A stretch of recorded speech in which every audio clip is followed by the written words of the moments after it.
Hello viewers, so in this video I'll be discussing about a wider topic which is connective tissue.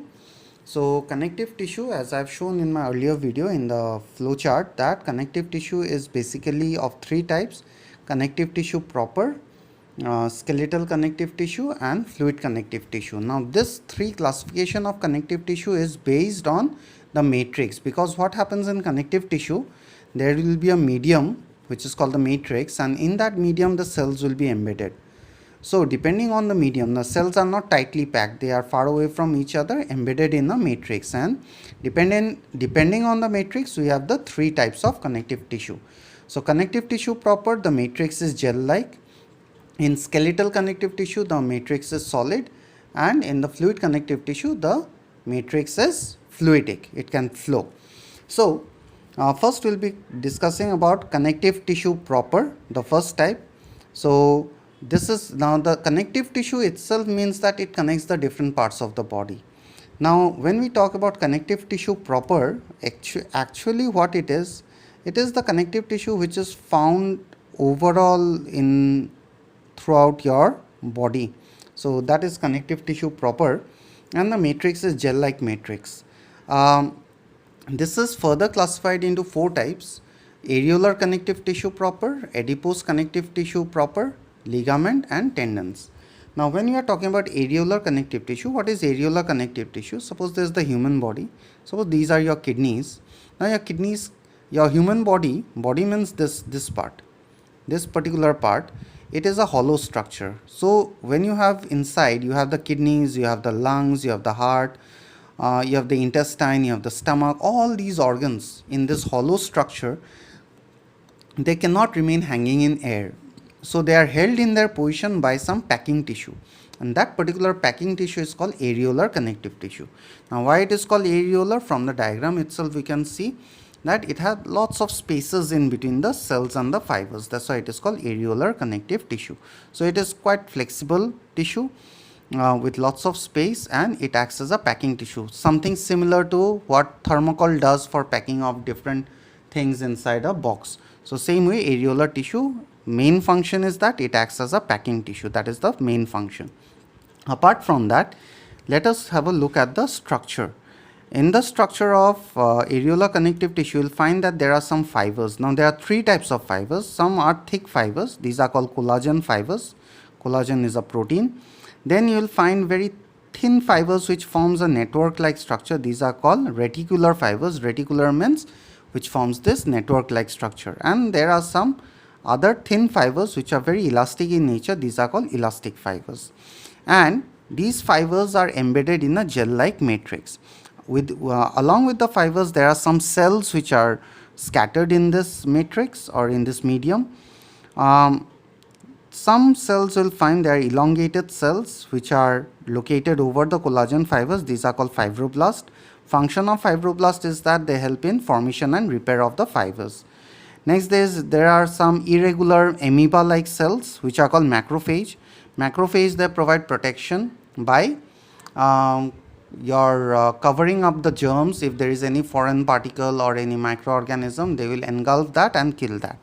Next, you have plasma cells. Plasma cells are also protective cells. They are a type of white blood cells. So they will also provide protection by producing some molecules which are called antibodies. So they also provide protection.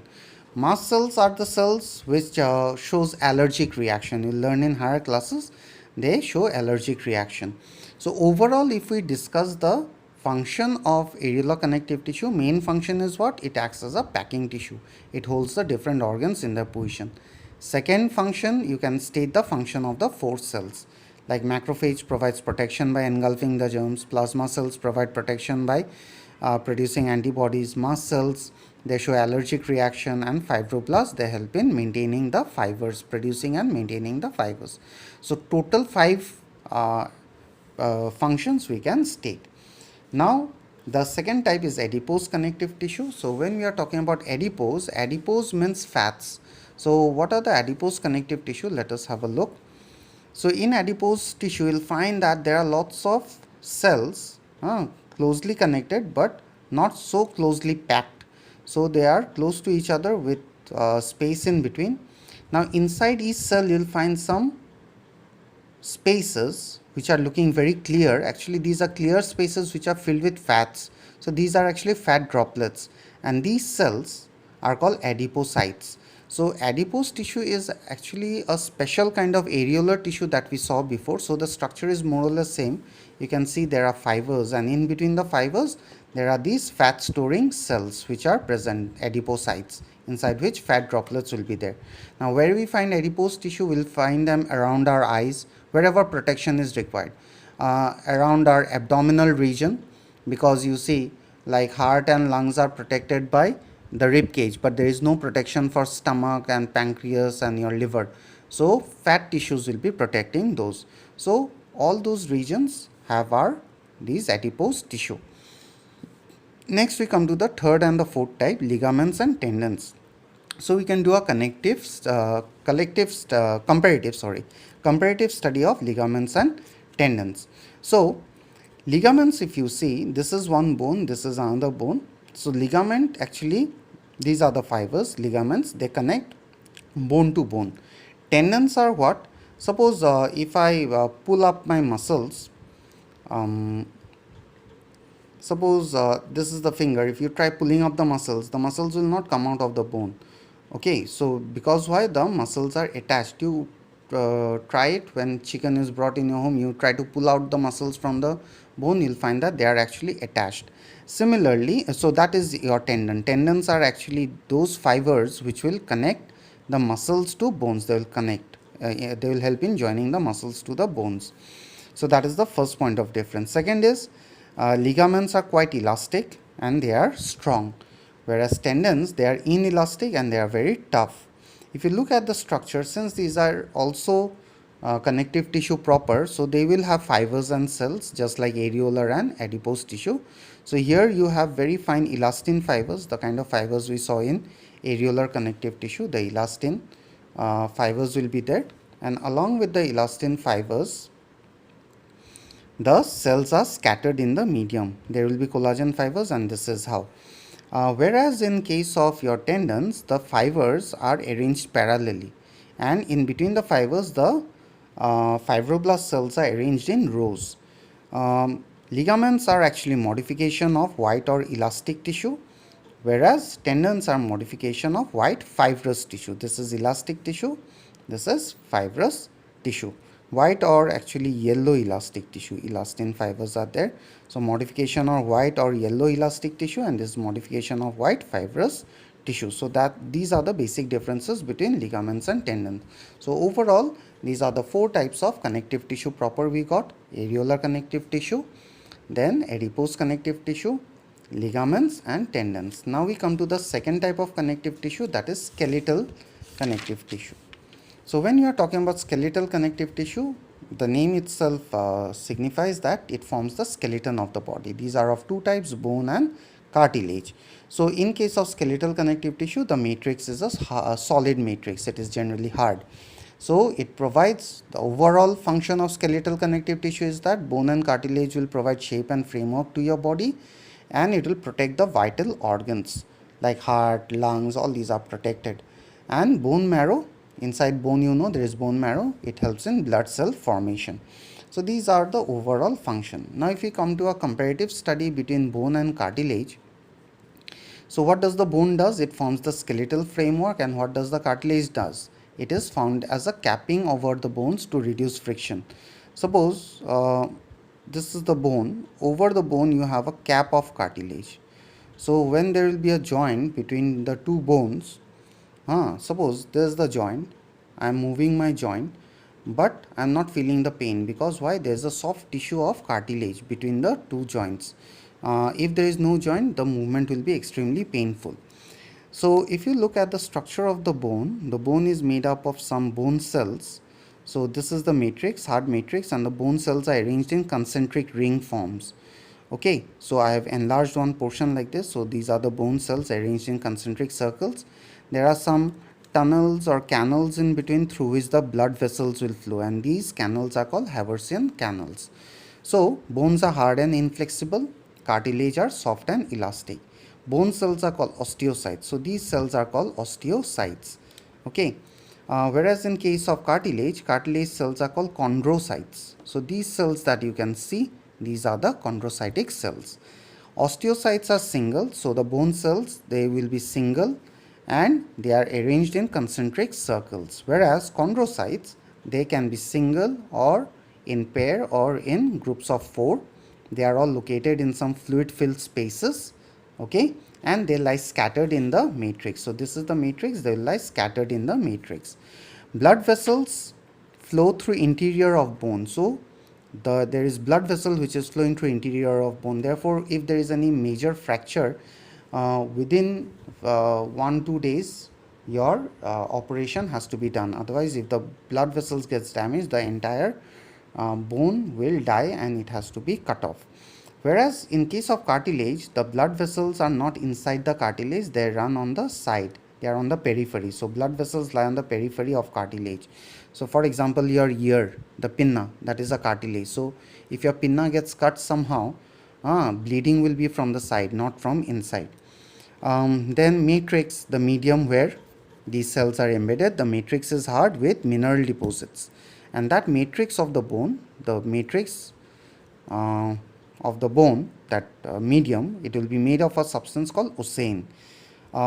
Whereas matrix in case of cartilage is soft with less mineral and it is made up of a substance called chondrine. So ossein, the matrix medium, and here the matrix medium is chondrine. So these are the basic differences between bone and cartilage which makes up your skeletal connective tissue. The third type of connective tissue that we have is your fluid or vascular connective tissue. So fluid or vascular connective tissue is of two types, blood and lymph. In class 9 syllabus actually only blood is discussed in details, that I will discuss. I will tell you a little bit about lymph. So when we are talking about blood, let us have, all of you have seen blood, so we will look at the composition of blood. So blood has got two components, one is the fluid component, another one is the cellular component. The fluid component is called plasma, which is 55% of the blood volume, and the cellular component is called blood corpuscles, which forms 45% of the blood volume. So in this fluid component, what is there in the blood plasma? The main composition of the blood plasma is water, more than 90% is water. Mineral salts will be present, excretory waste will be present, gases will be present, respiratory gases, food, hormones, etc. So all these substances will be present in plasma. Whereas the blood corpuscles or the blood cells, which forms 45% of the blood volume, are of three types. We have red blood cells, RBCs. They are also called erythrocytes. So erythrocytes, they have a discoid structure. Discoid structure means in the central portion, it is just like a pizza base. So in the middle part, they are concave. Okay, they are caved inside. Why it is so? Because red blood cells, they don't have nucleus, they don't have cell organelles, so their surface is bent like this. So it increases the surface area, and red blood cells carry oxygen. So more is the surface area, more they can carry oxygen. Next is your platelets or thrombocytes.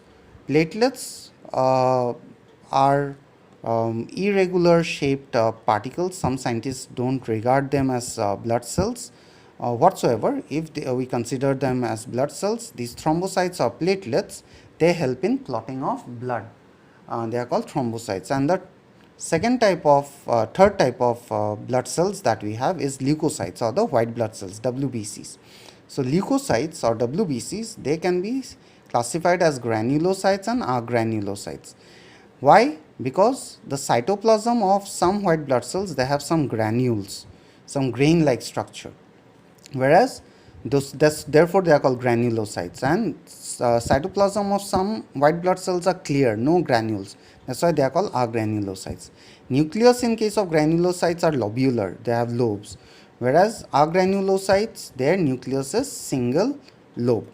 So these granulocytes are of three types: neutrophils, basophils, and eosinophils. Why these names? It is based on, we can color these cells for study. You can put some stain and you can color them. So neutrophils can be colored with neutral dyes. Dye, you know, is color. Basophils can be colored with basic dyes, and eosinophils can be colored with a dye whose name is, a stain whose name is eosin. So eosin is an acidic dye. Whereas agranulocytes are of two types, lymphocytes and monocytes. So lymphocytes are very critical because they produce the main protective material in our body, the main chemical which is called antibodies. Okay, so all these white blood cells, they will help us in providing immunity by fighting germs. So overall, if we discuss the functions of blood, actually blood, excuse me, okay. So blood helps in transporting food from intestine to all parts. Blood helps in transporting respiratory gases, oxygen and carbon dioxide between body cells and the lungs. Um, Blood will help in transporting nitrogenous waste. In all our cells, nitrogenous waste like urea is formed. So from the body cells, it will transfer it to the kidneys for excretion. The white blood cells, all these 5 types of white blood cells, they will help in providing immunity. Okay, they will protect us against the germs.